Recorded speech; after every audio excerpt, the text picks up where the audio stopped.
Guys, magluluto ako ng menudo sa atsuete. Menudo sa atsuete ang aking lulutuin. At ito ang nilagang itlog. Dapat pugo, itlog ng pugo. Kaya lang wala ako. So, pwede naman yan.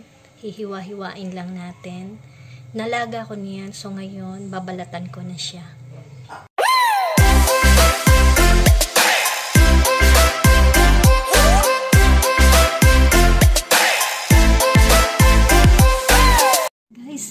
Ito yung ating baboy na pinalambot natin sa laurel, tsaka suka, and then pamintang buo.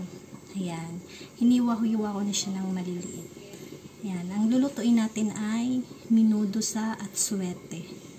And then ito yung mga ingredients, ang ating bell pepper, ang bawang at sibuyas na hiniwa-hiwa natin, ang ating carrots at ang patatas, and then ang atsuete, of course. Ayan yung ating atsuete, nilagyan natin ng mainit na tubig, and dahil wala tayong itlog ng puko, naglaga na lang ako ng yung itlog ng manok, and then ayan, hiniwa-hiwa natin siya, nilaga natin yan. Okay, then ngayon igigisa na natin siya dahil napalambot na natin yung ating baboy. Igigisa na natin siya ngayon. Lalagyan na natin siya guys ng ating oil ng mantika kasi mainit na siya. So, lagyan na natin ng mantika.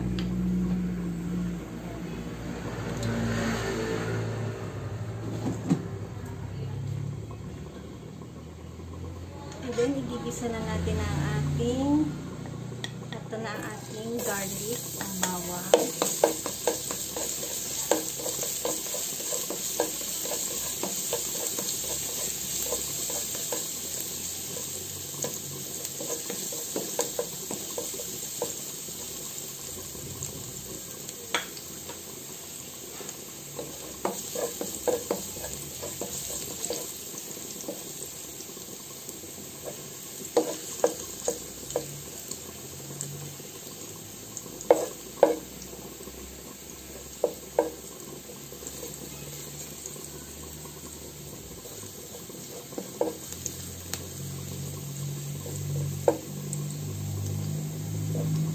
Pag medyo nag-brown-brown na siya, iligay na natin ang ating, ayan, pwede natin ilagay ang ating sibuyas.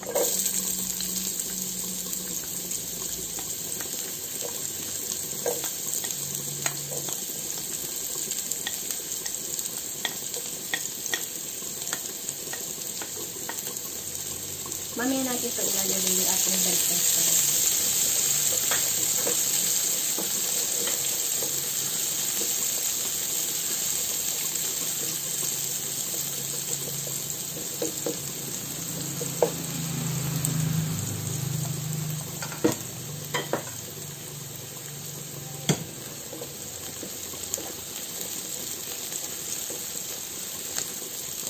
Sunod, ilalagay na natin ang ating pinalambot na baboy.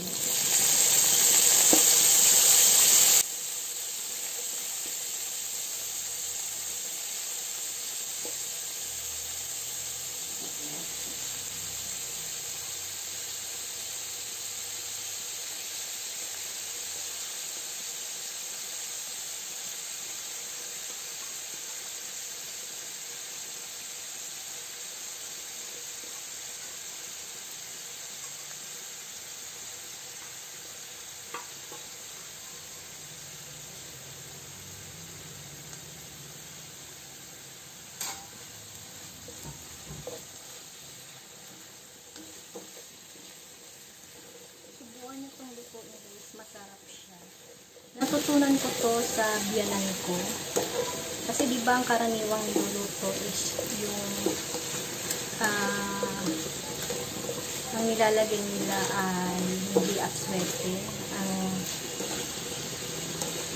nilalagay nila ay yung tomato sauce. Ito ay imbis ng tomato sauce, atsuete ang ilalagay natin. Ito yun. Yan. Lagyan natin siya ng mainit na tubig.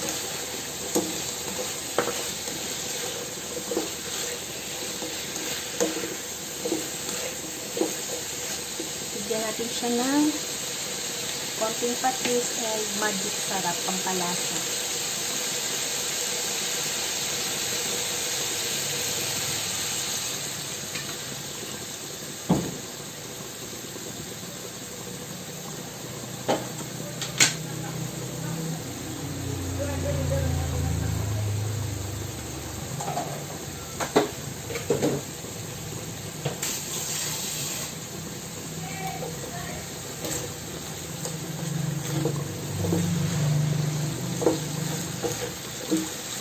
Ang bango.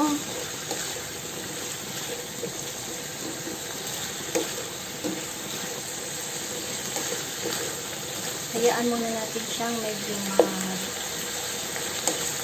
brown yung ating pork. Mas masarap siya pag medyo na piprito-prito siya diyan sa mantika.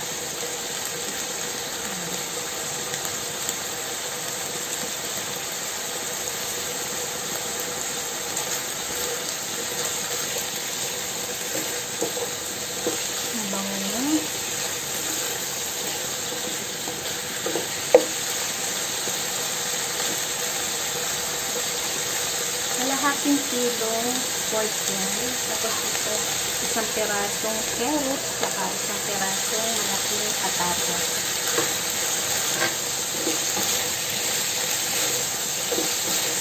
Yung paglalagay niyo ng patis, tansya-tansya na lang. Ayan.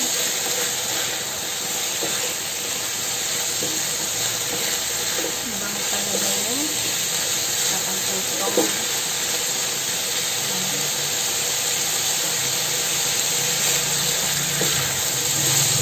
Then, lalagay na natin itong lahat. Yung carrot, yung patatas.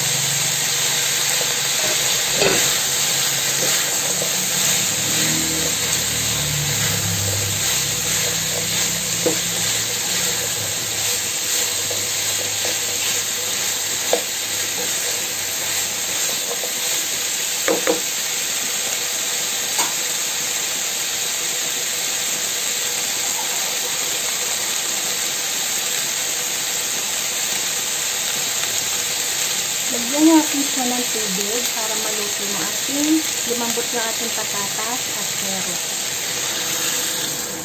Mga 2 glass of water.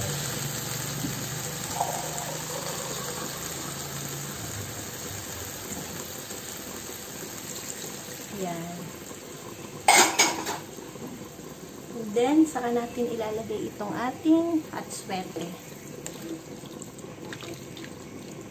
Habang pinapalambot natin siya, lagay na natin yung ating atswete. Ito siya guys. Oh. Mabibili nyo to sa palengke or sa mga supermarket. Salain natin. Yan.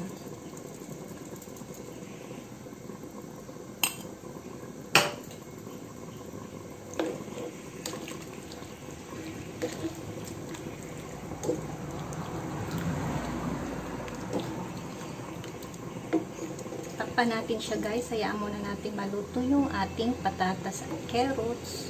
Saka natin ilalagay ang ating bell pepper.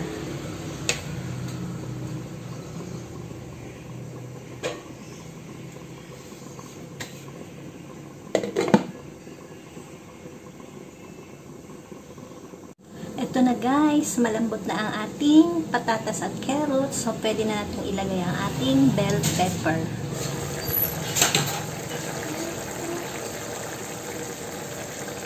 Yan. Lagyan natin ang ating bell pepper.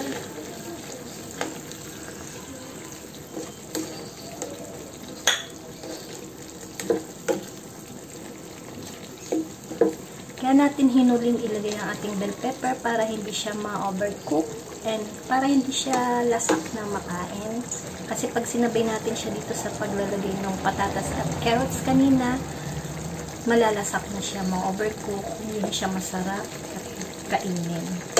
Ayan.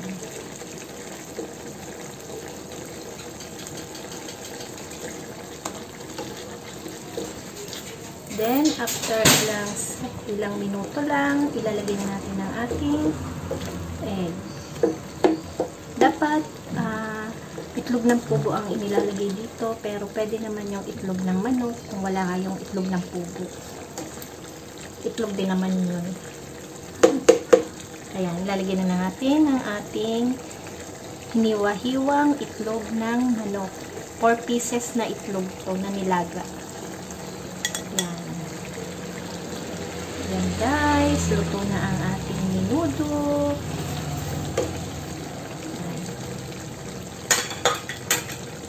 Ayan. Hope mag-subscribe kayo sa aking channel. Maraming salamat sa panonood. Bye-bye!